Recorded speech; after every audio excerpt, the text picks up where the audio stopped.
China is developing a new sea-based missile, and U.S. experts warn it could present a credible threat to the U.S. And as 10 on your side's military reporter Kohn tells us tonight, that's not the only threat facing the United States with regard to this powerful communist nation, Art. Yeah, that's true. Anita and Stephanie, if there's any doubt about the potential impact on national security from sequestration budget cuts, you should pay close attention to this report.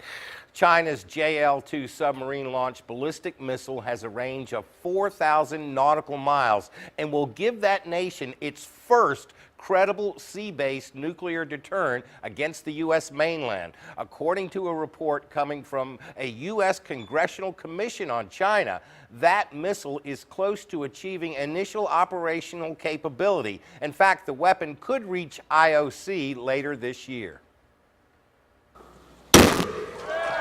The Gerald R. Ford is not expected to join the U.S. fleet for at least another 2 years. In the meantime, China is rapidly growing its Navy. China's new JL-2 ballistic missile could be launched from either of the two new classes of nuclear submarines that nation is pursuing.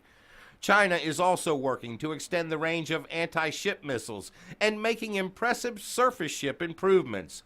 All indications, according to the Congressional Commission, that Beijing is, quote, on track to alter the security balance in Asia over the next 5 to 10 years, challenging decades of U.S. military preeminence. It's one of the things that I've been talking about for the last couple of years, and we're seeing it now begin to come to fruition. 4th District Congressman Randy Forbes chairs the House Armed Services Subcommittee on Sea Power.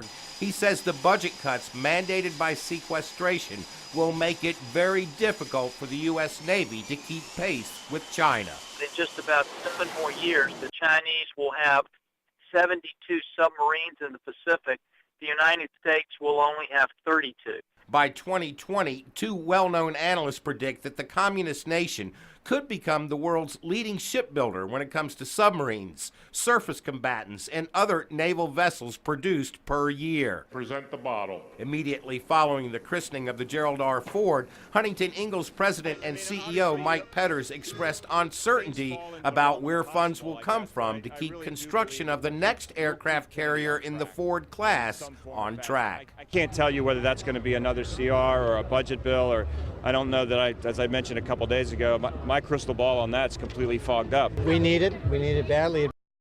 Yeah, that's Chief of Naval Operations Admiral Jonathan Greener, not only worried about funding for the next class of carriers, but several shipbuilding programs the Navy has on the books ahead, as well as ship maintenance. Another interesting prediction by Erickson and Collins: by 2015, China will likely be second globally in the numbers of large warships built since the end of the Cold War. Art Kohn, 10 on your side.